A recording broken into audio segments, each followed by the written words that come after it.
Welcome everybody to this JBI live webinar. I can see people starting to enter our webinar, so a big welcome to you from JBI in Adelaide. My name is Alexa MacArthur. I'm a research fellow at JBI and I will be your host for this webinar. So welcome to this JBI live webinar. And today we've got a very exciting webinar planned for you around the JBI approach to mixed methods systematic reviews. Mixed method systematic reviews have become increasingly popular to clinicians, researchers and policymakers as they provide an innovative approach for addressing important questions in healthcare. This approach to systematic reviews draws upon the strengths of both quantitative and qualitative studies and overcomes the issues associated with independent synthesis of one type of evidence alone. And so we're looking forward to a very exciting webinar today. This morning, we're this morning in Adelaide, where JBI, the JBI office is, and I just want to acknowledge that we are meeting on the traditional country of the Kaurna people of the Adelaide Plains, and we pay respect to elders past and present. We recognise and respect their cultural heritage, beliefs and relationship with the land, and we acknowledge that they are of continuing importance to the Kaurna people living today. We also extend that respect to other Aboriginal language groups and other First Nation peoples. Okay, so we're very fortunate today to have two mixed methods experts who are the co-conveners of the JBI Mixed Methods Methodology Group.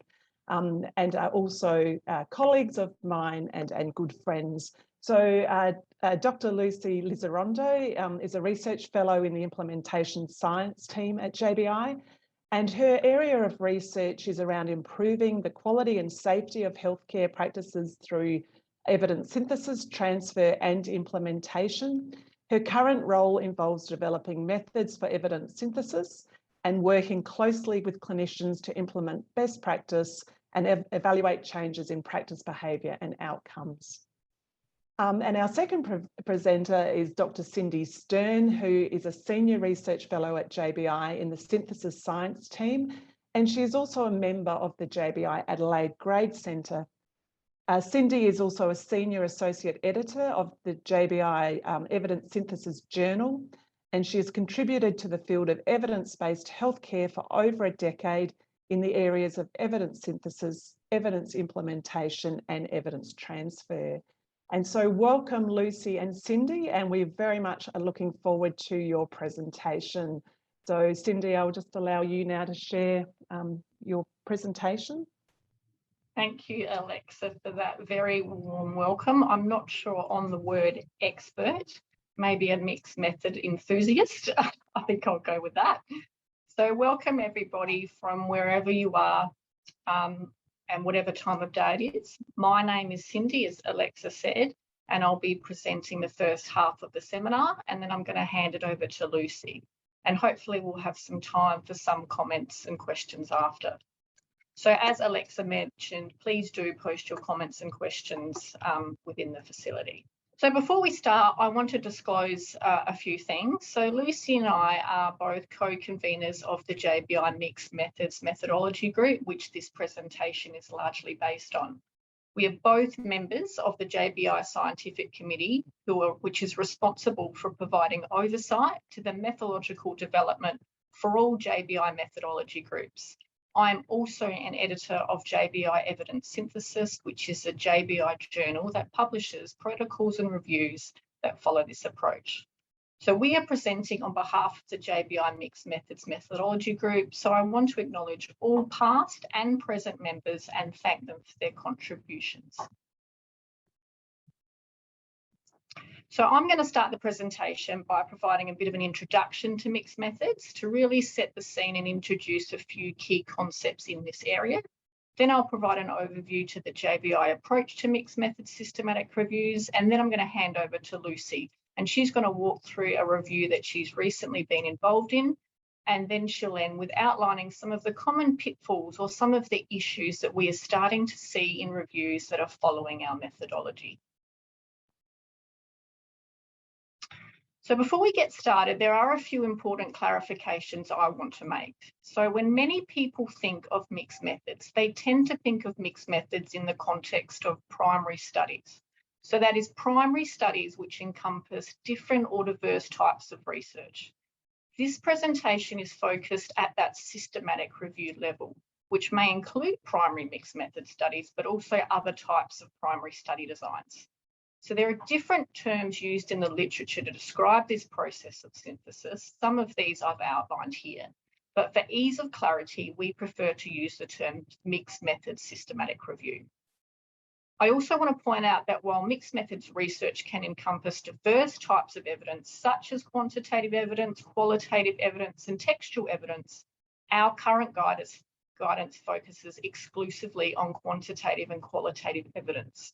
So evidence of effectiveness and evidence of experience. Developing guidance on how to synthesize and integrate these other types of evidence is something that our group hopes to look at in the future. I also want to take a minute to really acknowledge the added value mixed method systematic reviews can bring. I think we all know the importance of systematic reviews in informing healthcare decisions and practices, but mixed method systematic reviews really have that potential to create a breadth and depth or richness of understanding that a single method review can't provide. Essentially, they can provide a more complete picture of a topic or intervention, which enhances their usefulness to guideline developers and decision makers, particularly in the case of complex interventions. They do this as, dependent on the nature of the review question, they have the ability to examine the degree of agreement between the quant and qual data in order to validate or triangulate the findings. They can actually identify discrepancies within the available literature. They can determine whether the quant and qual data address different aspects of a phenomenon of interest. And one type of data can actually be used to explore, contextualize, or explain the findings of the other type of data. These types of reviews can be quite challenging, and I know Lucy and I often feel that our brains hurt after talking and working on these reviews, because there's so much to consider and digest, with some aspects clearly linking together and others not. It also doesn't help when there is limited detailed guidance available, but hopefully this presentation and the JBI guidance will help you avoid feeling overwhelmed and not sure what direction to head. So before I go into the JBI methodology, it's important to explain a few of the key concepts involved in mixed methods. A mixed method systematic review follows the same steps as a single method systematic review. However, we need to consider how the data or the evidence is combined or integrated to do that together. In order to do this, it depends on the following elements. The first is the sequence in which synthesis occurs. That is, whether the quant synthesis and the qual synthesis occur simultaneously, and in the realm of mixed method, this is known as the convergent design, or consecutively, which is known as the sequential design, where the findings of one type of synthesis inform the next synthesis. We also need to consider how and if data is transformed. So again, in the realm of mixed methods, we have this process known as data transformation, which essentially means the process of transforming one type of data into a mutually compatible format of another. And this can occur in two ways, known as qualitization and quantitization. Qualitizing meaning that the quantitative data is transformed into a qualitative format, and quantitizing meaning that the qualitative data is transformed into a quantitative format. The last element we need to consider is how the data or the evidence are integrated together. And this can occur following data transformation or without data transformation and following the independent qual and quant synthesis. So the JBI approach to mixed method systematic reviews was revised in 2019 based on a review of the literature. And I don't want to go into too much detail here, but just want to say that it aligns with some of the seminal work already undertaken in this field, namely the work undertaken by Hong et al. And Sanderwelsky and colleagues. So Hong and colleagues conducted a review which looked at the different methods to synthesize and integrate qualitative and quantitative evidence or data. It identified two predominant frameworks, the convergent design, where synthesis occurs at the same time, which I spoke about in the previous slide, and the sequential design, where one synthesis informs the next. This concurs with Sanderwolski's work, which was adapted from the primary mixed methods literature. So what the review found by Hong et al., it showed that the sequential design was only represented in less than 5% of the reviews they included, and they included over 450 reviews. So for that reason, the JBI guidance currently focuses on the convergent design only. This means that there are two approaches to synthesis and integration: the convergent integrated approach and the convergent segregated approach. The convergent integrated approach involves data transformation, and that allows reviewers to combine the quant and the qual data, while the convergent segregated approach involves that independent synthesis of the quant and qual data, which are then integrated together. So which approach the reviewer chooses depends on the nature of the questions posed. So this is just a visual representation of those two approaches. The left-hand side represents that convergent integrated approach, and the right-hand side represents the convergent segregated approach. And I guess the point to hammer home here is that it really comes back to the review questions of interest represented at the very top of the figure, as this dictates the approach reviewers will follow. Both approaches follow the same steps until that synthesis stage. So if we unpack that a little more, let's consider the following review questions. So this is a protocol conducted and published by the JBI methodology group last year. So the question is, what are the barriers and enablers to the implementation of pressure injury prevention among hospitalised adults? So here we see that the focus is on barriers and enablers, which can be addressed through both qualitative research, perhaps through a phenomenological study of nurses caring for hospitalised adults, as well as quantitative research. So that may be through a survey of nurses as part of a quantitative cross-sectional study. So since this review question can be answered by both quant and qualitative studies, it would then follow the convergent integrated approach to synthesis and integration. So authors would follow the same steps as a single method review, that being the development of your inclusion or eligibility criteria. They would develop and undertake a comprehensive search. They would go through the screening and selection process, critical appraisal and extraction of data. But for the synthesis and integration, they would have to undergo data transformation. So I mentioned previously that there are two approaches to data transformation, that qualitization and quantitization. The JBI guidance recommends that reviewers qualitize the quantitative data. So that is, they convert the quantitative data into a qualitized format so that the quant data is converted essentially into these textual descriptions to allow integration with the qual data. So this means that data can then be assembled alongside each other and grouped together where there are similarities. So this process is based on the JBI approach to qualitative synthesis, that is the meta-aggregative approach. So findings are repeatedly read and reread, and categories are based on similarity and meaning. So these categories may be further grouped into what we call integrated findings, with these integrated findings forming the overall findings of the review. So you can see that a category might consist solely of qualitative data, solely of qualitized data, or perhaps a combination of both. So hopefully you can see that this process would allow reviewers to investigate if those findings confirm, expand, or actually refute each other. So if we look at the second example, again, this is a protocol published by the methodology group. We can see that the focus is on canine-assisted intervention. And for those of you who are unfamiliar with this term, you may have heard the term pet therapy, where the animal, in this case a dog, acts as the intervention and engages and interacts with participants to varying degrees.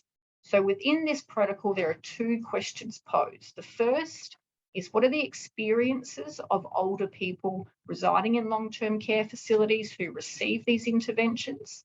And the second is, what is the effectiveness of canine-assisted interventions on the health and well-being of older people residing in long-term care facilities? So here, both questions relate to a common phenomenon, and that is the canine-assisted interventions. But they're actually addressing two different aspects associated with it, namely how effective these interventions are and how older people experience them. So if we think about that, we know that questions of effectiveness can only be answered through quantitative research. Perhaps we might do a randomized controlled trial where one group receives the animal intervention and the other group receives maybe a visit from some children or a person without an animal. And we know that questions of experience can only be answered through qualitative research, perhaps through an ethnographic study where the researcher undertakes field work on a group of residents receiving that intervention. So because this review focuses on different approaches to a particular phenomena, it would follow a convergent segregated approach to synthesis and integration. So again, we would follow the same steps in the systematic review process, but when we get up to that synthesis and integration stage, we would conduct an independent synthesis of the quant data and an independent synthesis of the qualitative data. So for the quant synthesis, ideally we would want to undertake meta-analyses, and for the qual data, perhaps a meta-aggregation. But that might not be possible in some cases, and in that particular scenario, you might need to undertake a narrative synthesis. So it actually doesn't matter which order they're undertaken, but obviously both must be completed before moving on to that next step. And that's where you can combine and link them together into what we refer to as a configured analysis. So we formally link them together by repeatedly comparing and contrasting the results of the syntheses, and we consider the following 5 trigger questions that JBI have developed. So we want to look at, firstly, do they support or contradict each other? So this is fairly straightforward. Did the qual and the quant synthesis reach the same result, or did they actually contradict each other? The second question is, can the qualitative evidence explain why the intervention is or is not effective? So if we use our animal-assisted intervention example, the quant synthesis may have showed perhaps an improvement in mood. And when we look at the qual evidence, we can actually see that the residents felt really happy while they were involved in the intervention. They felt valued. They said it was important. They felt important, and perhaps it brightened up their day. So that may help explain the positive results in mood. The third question is, does the qualitative evidence help explain differences in the direction and the size of effect across included quantitative studies? So using that previous example, it may be that the quant evidence may have shown that for a particular subgroup of residents, perhaps those that had limited mobility, they didn't fare as well in some of the outcomes. But the qual study showed that residents with limited mobility couldn't fully interact with the animals, and they felt frustrated and disheartened. So you can see how they can actually feed off each other there. The fourth question is, what aspects of the quantitative evidence are or are not explored in the qualitative studies? So for example, the quant studies may have focused on issues related to pain and the need for pain relief, but when we look at those elements, they weren't actually captured in the qual studies and the synthesis. And lastly, what aspects of the qualitative evidence are or are not tested in the quantitative evidence? So again, the qual evidence may have had a large focus on the socialisation benefits of the intervention. So perhaps the residents started talking to the other residents involved in the intervention. They may have started talking to the handlers of the animals. They may have started talking to the nursing staff and residents who weren't involved in the interventions. But when we look in the quant studies, they didn't actually measure any outcomes related to socialisation. So this process really allows reviewers to consider how and if the findings complement each other by using one type of evidence to explore, contextualise and explain the findings of the other type of evidence in a more formal, structured way. So I'm going to hand it over to Lucy now to walk through an example that she's been working. Thank you very much, Cindy. So following on from Cindy's presentation of the JBI approach to a mixed method systematic review, I will now be presenting to you an example of a systematic review that we have recently completed that followed the convergent segregated approach. So I will only be focusing or providing an example for this approach because based on our experience on the submissions received for the JBI Evidence Synthesis Journal, and also the discussions we have had with the methodology group, we agree that the segregated approach is a more common approach to mixed method systematic reviews.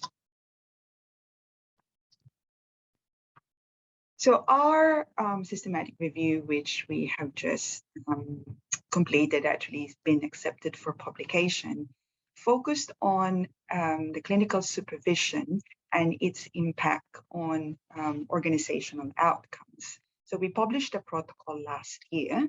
And as you can see from the slide, we have a question about the effects of clinical supervision of health professionals on organizational outcomes. And we also have a question around the experiences of the healthcare professionals regarding the clinical supervision they have received as they relate to organizational processes and outcomes. As you can see, we have added a third question, and that should allow us to think about how we can actually integrate the findings from the two streams of evidence, so the quantitative evidence and the qualitative evidence.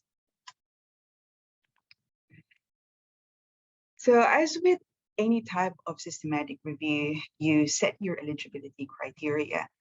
So for this segregated approach to mixed method systematic review, we use the PICO framework, and I think everybody would be familiar with this for the quantitative component, and that stands for your population, intervention, comparator, and outcomes. For the qualitative component, we use the PICO with a small o, so that refers to the phenomenon of interest. So you've got their P for the population, and then your I for the phenomenon of interest, and the C with a small o for the context. So those are the frameworks we use for defining our eligibility criteria. And then we have included, as expected, quantitative studies in the form of experimental and observational studies, qualitative studies, and of course, your primary mixed methods studies. Again, as with other systematic review types, you have to develop your search strategy, appraise the included studies, and do your data extraction. So for our search strategy for this particular review we did on clinical supervision, what we found is that it was adequate for us to have a single search strategy to be able to capture both the quantitative studies and qualitative studies. So when we did our initial scoping search, it became apparent that having two concepts with their related terms, which were clinical supervision and all of the related search terms to clinical supervision. And the other concept we used was on organizational outcomes. So we use all the search terms that described or defined our organizational outcomes. So they were enough to capture both the quantitative and qualitative components of our review. And then for our critical appraisal, and in line with the JBI guidance for conducting mixed method systematic reviews, we use the JBI design-specific quantitative tools for the quantitative studies and the JBI critical appraisal tool for the qualitative studies. And we did the same thing for the primary mixed method studies we included. So for the primary mixed method studies, the quantitative component was appraised using the JBI quantitative tools, and the qualitative component of the primary mixed method studies that we included were appraised using the JBI critical appraisal tool for qualitative studies. And then we did data extraction as you would with any type of systematic review. So for data synthesis, in line with the guidance, with the JBI guidance for undertaking this type of review, we did an independent synthesis of the quantitative data and a separate synthesis for the qualitative studies. For the quantitative data, because the studies we've included were very heterogeneous, we were not able to do a meta-analysis, so we did a narrative synthesis for the quantitative component. And then for the qualitative data, we did meta aggregation. So for the primary mixed method studies that we have included, we disaggregated the quantitative data from the qualitative data, and then we combined them with a quantitative component as well as the qualitative component. So what did we say we'll do with the integration? So when we published our protocol, we kept our synthesis and integration approach quite open and broad, which is what you would do in any type of systematic review, because you never really know what you're going to get until you've done your search and you've screened the studies and you have the studies that you will include in your systematic review. So in our protocol, what we said was the findings of each single method synthesis included in the review will be configured according to the JBI methodology for mixed method systematic reviews.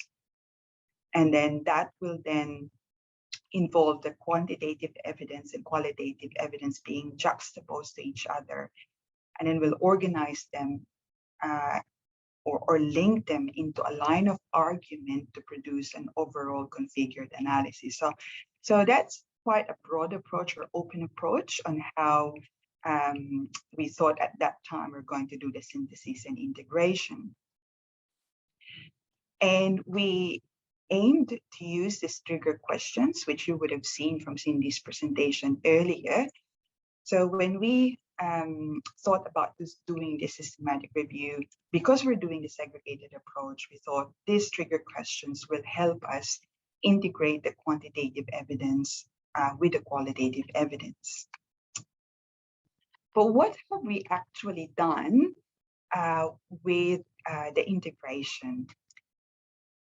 Unfortunately for us, once we've done the search and we have the included papers, what we found is that we were only able to include 2 qualitative studies, 3 mixed method studies, but we had a large number of quantitative studies, which were all different designs and very heterogeneous.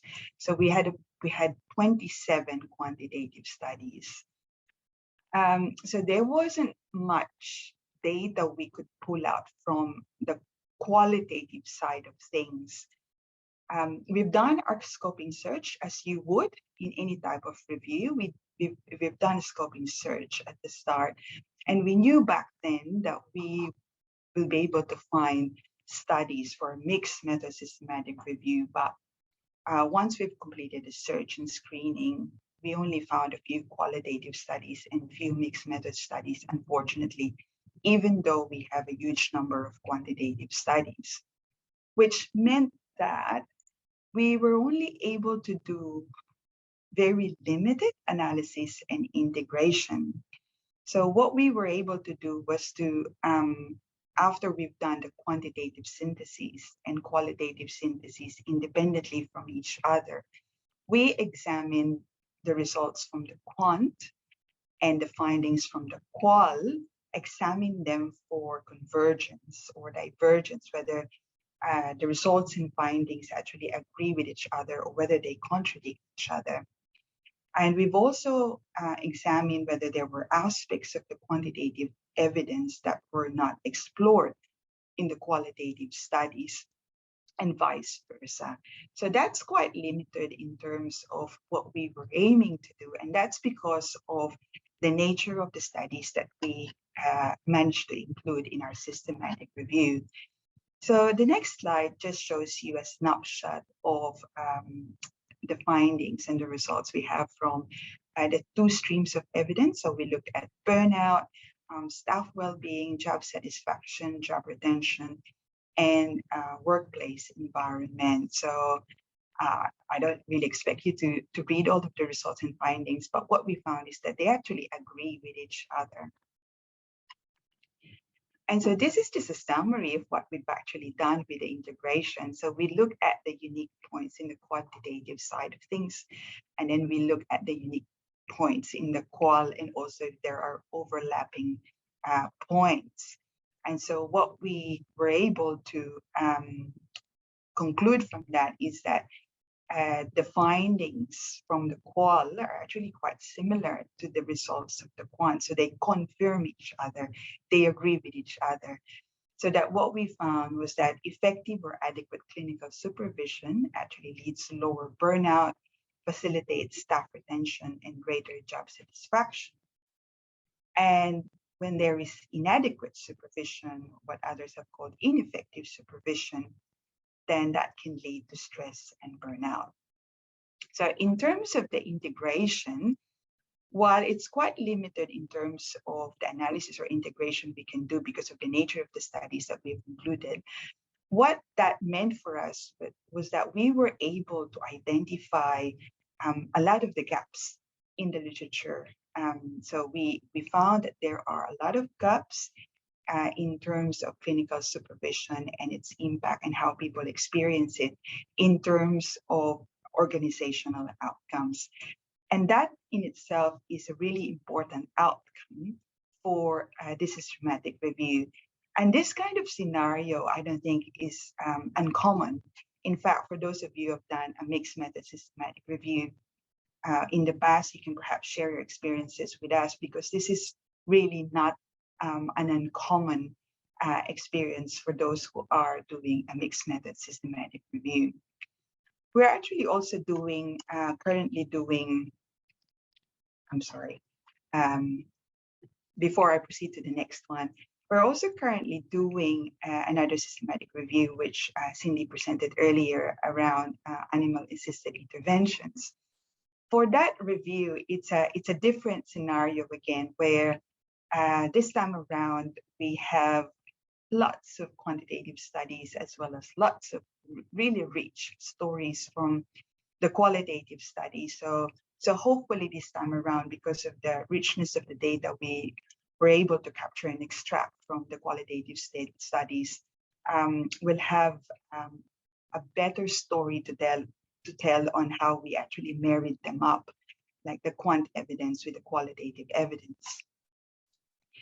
So as we've completed the systematic review on clinical supervision, and as we are now currently doing the one on animal-assisted interventions, we wondered what other reviewers have done with their own synthesis and integration for their mixed method systematic review. So we performed citation tracking to review the methods described by the mixed method systematic reviews, which reported that they use the JBI methodology. So we wanted to know what methods they've used and how closely they align to the JBI guidance, because they cited our methodology and they said they've actually used the JBI methodology to guide their mixed methods systematic review. So as you can see there, there were about 65 reviews that cited the mixed method systematic reviews at chapter 8, and additional 7 that actually used our published version of the guidance.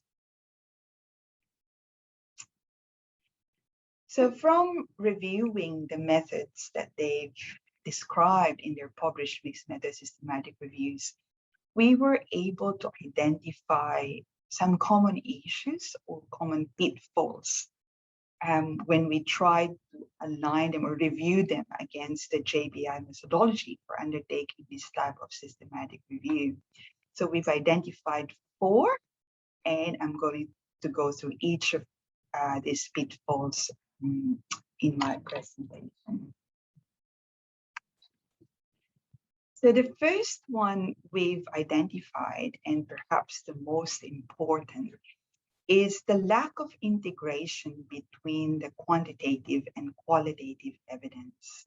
So mixing of these 2 types of evidence is actually a defining characteristic of a mixed method systematic review. It's a critical component or critical element of a mixed method systematic review. And failure to integrate them is just similar to undertaking 2 separate single method reviews rather than actually doing a mixed method systematic review. So if you're doing this type of review, you have to find ways of marrying them up and making sure you make them talk to each other. It's not always a simple process, as Cindy indicated earlier. It's a complex process to make the quantitative evidence talk to the qualitative evidence, and sometimes they don't want to talk to each other, but you have to find ways of reconciling that and integrating them, because that's inherent to a mixed method systematic review. So in this example that you can see from the slide, so this review that I'm using as an example, they've investigated the effectiveness of behavioral interventions for increasing family support for maternal, infant, and young child nutrition during the first 1,000 days. And they've also investigated or explored the experiences of those who have received behavioral interventions. So based on the objectives of their review, they followed a segregated approach, which is the right approach for those types of review questions. So when we look at their results section, rightly they presented the results of the independent syntheses of those two types of studies. So they presented the quantitative results, and they also presented their qualitative themes or the findings from the qualitative studies. And from the JBI guidance for undertaking a segregated approach, we actually indicated having another section in the results to show the integration of the quantitative and the qualitative evidence. But for this particular type of review, they presented the results separately, and there was no integration in the results section. And we thought, we'll check the discussion section and see if they integrated the results of these two types of evidence in the discussion section instead. When we looked at their discussion section, what we found was that there was a separate discussion for the quantitative evidence and also for the qualitative evidence. So we were actually looking for where the integration actually happened, or if they actually happened. In my next slide, here we have an example of a systematic review that actually integrated the quantitative evidence with the qualitative evidence. So this review investigated the effect of telehealth and mobile health interventions in adults with inflammatory bowel disease. And they also explored the experiences of this patient group and how they've experienced telehealth and mobile health interventions. So they rightly did the segregated approach and followed the JBI methodology in terms of actually addressing the trigger questions. And that allowed them to integrate the quantitative evidence with the qualitative evidence. And they, in fact, have what you see in the slide is actually a section of their results where they've integrated their quantitative and qualitative evidence. The next issue we've identified is whether they've actually used the right synthesis and integration approach given their review questions. So as you might remember from Cindy's presentation earlier, your review question defines the type of approach you're going to use for your synthesis or for your integration. And it's the same with any type of systematic review for that matter. Your review question always serves as an anchor and it helps you define what synthesis method you're going to undertake. So if you have, again, if you have a question that can be addressed by both quantitative and qualitative studies, you do an integrated approach. And for that type of approach, you do data transformation so that you, in the form of qualitization, where you will have qualitative data being combined with qualitized data from quantitative studies. So you aggregate data from qualitative studies with the data from your quantitative studies. Whereas if your questions are around effectiveness as well as experiences. You do a segregated approach, and in a segregated approach, you do an independent synthesis of your quantitative evidence and your qualitative evidence, and then you configure them. And how you configure them or integrate them, you could use the trigger questions that we've identified. So the approach you use, it depends on your question. Whether you would aggregate or configure, that depends on your review questions or your review objectives. Now, the next issue that we've identified, and this is quite common among the reviews that we've examined, is that they did not explicitly report the inclusion of primary mixed method studies. Sure, they've explicitly reported the inclusion of quantitative studies. For most of them, they've included trials as well as observational studies. And they also explicitly reported the inclusion of qualitative studies. But we can't find any information in their methods section as to whether they've actually included primary mixed methods research or primary mixed method studies. In our guidance, in the JBI guidance, what we said was when you include the mixed method studies, you will then have to disaggregate your quantitative data so you can combine them with the quantitative studies from the qualitative data, which you can combine with your qualitative studies. Okay, so it's important that if you include the primary mixed methods research, that you explicitly report in your systematic review that you've actually included them in your mixed methods. Now, the last one we've identified is around data transformation. So with data transformation, you do this for a systematic review that followed a convergent integrated approach. Again, when do you do a convergent integrated approach? That is, if you have a broad question that can be addressed by both quantitative and qualitative studies.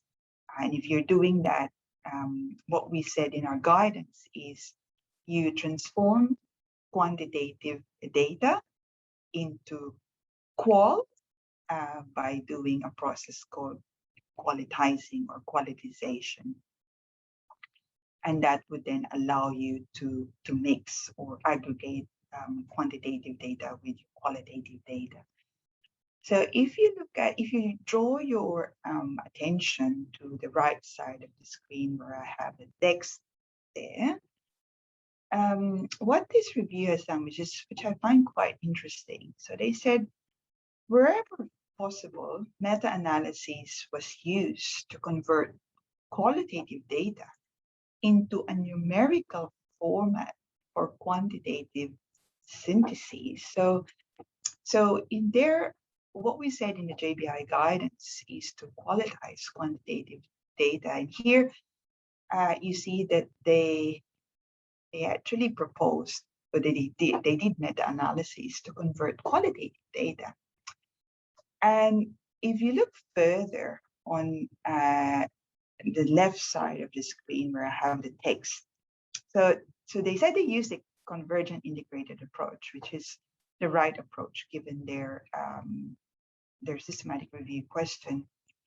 But they actually did an independent synthesis of their quantitative studies and their qualitative studies. So they did synthesize their qualitative data by means of thematic syntheses, and then they synthesized their quantitative data independently, and where it was applicable, they said they would do a meta-analysis. So that again does not align well with a convergent integrated approach based on the JBI guidance for undertaking a mixed method systematic review. So that's the last issue we've identified from those mixed method systematic reviews that have been published, which reported that they use the JBI guidance for undertaking this type of review. That is by no means a comprehensive evaluation.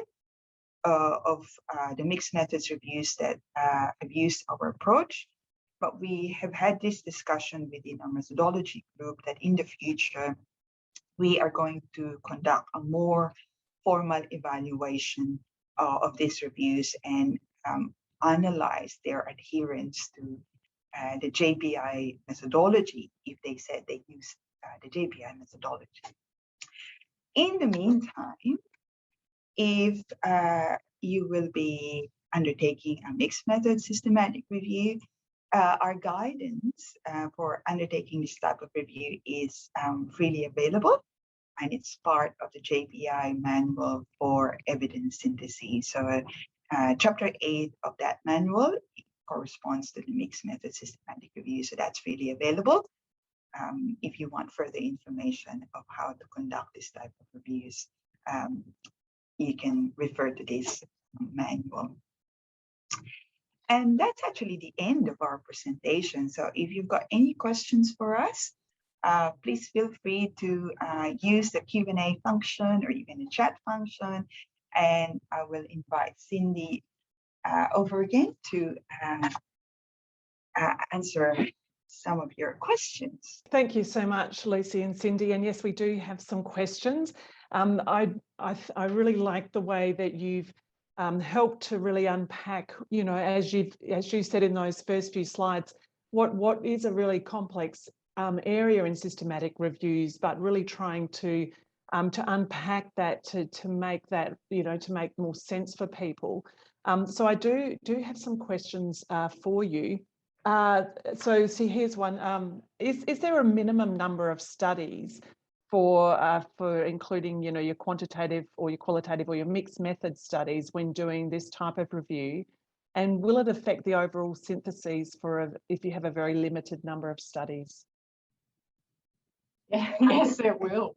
Well, I don't think there's any minimum amount of studies. Obviously, if you don't have 2 studies, for example, you won't be able to undertake potentially meta-analysis of the quant data. And again, if you're doing a qualitative synthesis, you won't be able to pull those results as well. But as Lucy was saying, it really varies across topic and the literature and what's available in there, because you are ideally trying to get that richness in the data, but that unfortunately doesn't always happen. And maybe just to add to that one, and I think you would normally do a scoping search. So even though we don't have a magic number of how many studies you need to find to be able to do a mixed method systematic review, you will do a scoping search initially anyway. So if you find, obviously, if you don't find any quantitative or any qualitative study, you will probably have to think about whether it would be worthwhile to conduct a mixed method systematic review. But if you found studies for both, I think the number of studies you find may affect how you synthesize or how much you can get out of the integration of those 2 streams of evidence. But as Cindy said, there's really no magic number. Well, that's right. You might get 25 studies that are qualitative, but they're actually not rich in data, so you might not get many findings from them. So there is no magic number, unfortunately. Great, thank you. Another question here. So in your experience, if you're undertaking a mixed method systematic review where the qualitative information is opposing or it undermines the quantitative data, I guess, which obviously is very possible, but how do you go about presenting those results? Are you talking about in the context of a segregated approach? I'm going to assume that the person is. So like the process I was going through and like Lucy showed, obviously you've got your qual synthesis if you're doing a segregated approach and your quant synthesis, and you bring them together following those 5 trigger questions that we currently have. And that first question within that section is, do they support or contradict each other? So we would propose that you would try and attempt to answer all of those 5 trigger questions, and that's where it would come out in your results if they are supportive or contradictory. Do you want to add anything to that? Yeah, and it doesn't really matter if they're contradictory. Actually, that would but give you some interesting findings there if they're contradictory. Great. Okay, thank you.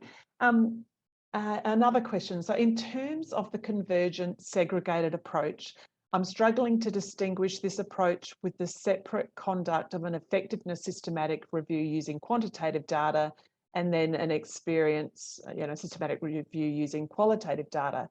So if only the results are combined or integrated, the whole process is separated or segregated. Can we combine independent effectiveness systematic reviews with a qualitative systematic review and consider it a mixed methods systematic review? What do you think about that? Yeah, that's actually a good question. We've been asked that question many times in the past.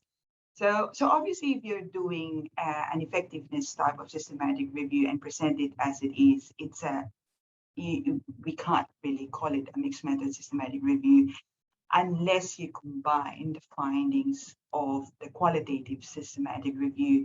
So if we're talking about the JBI guidance here, rather than mixed method systematic review in general, in our guidance, what we've said was, if you're undertaking this type of systematic review, you do both.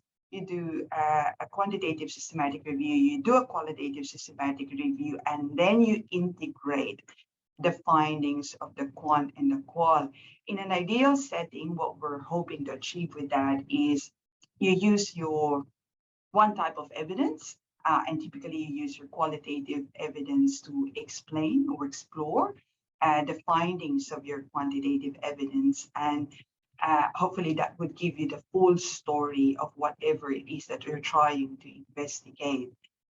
Outside of the JBI guidance, I've seen mixed method systematic reviews where they have initially published the quantitative systematic review separately from their qualitative systematic review, and then had another publication that actually married up the two, and then did a separate analysis in terms of the integrated synthesis, or the integration of the quant and the qual in a separate publication. You might also consider, if they're doing separate, whether they've actually included primary mixed method studies as well. They might not have actually included them. So that's actually a potential evidence source that was missed by doing it in that process as well. Okay, great, thank you.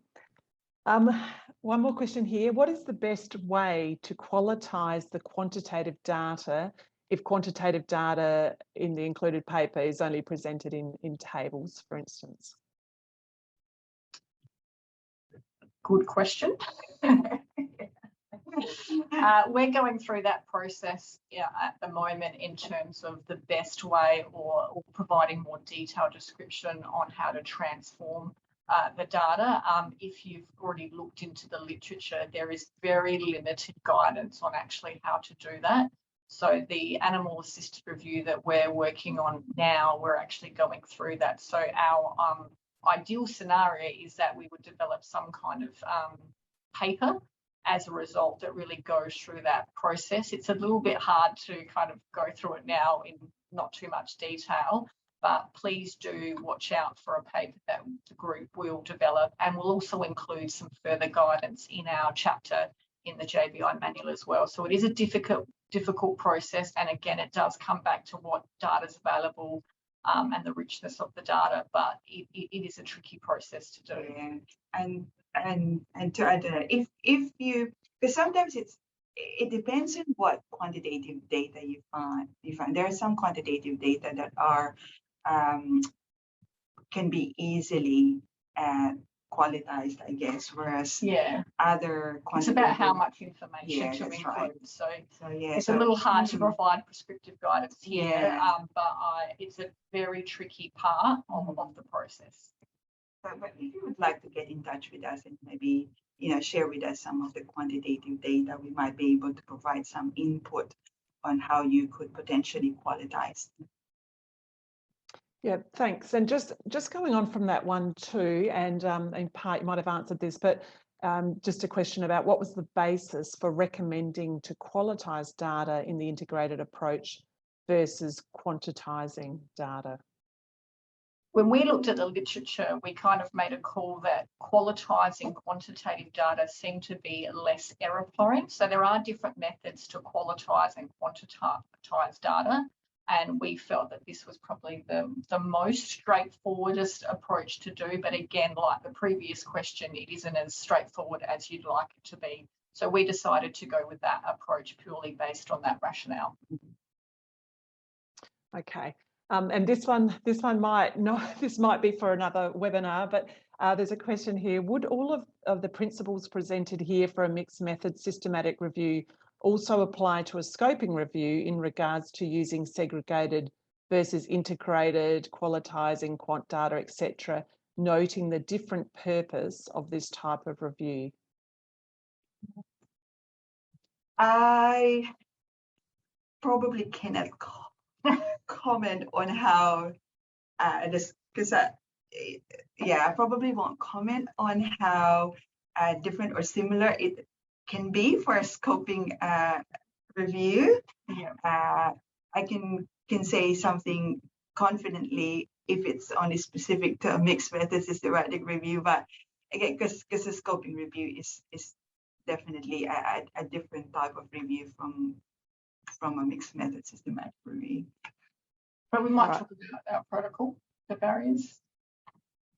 Yeah, so we're actually doing a little side project where we're looking at, for example, questions related to, barriers and facilitators. And obviously within the literature, you can actually answer that by a lot of different types of evidence synthesis methodologies. Potentially, you can answer it by a scoping review, by a mixed methods review, and a qualitative review, just to name a few.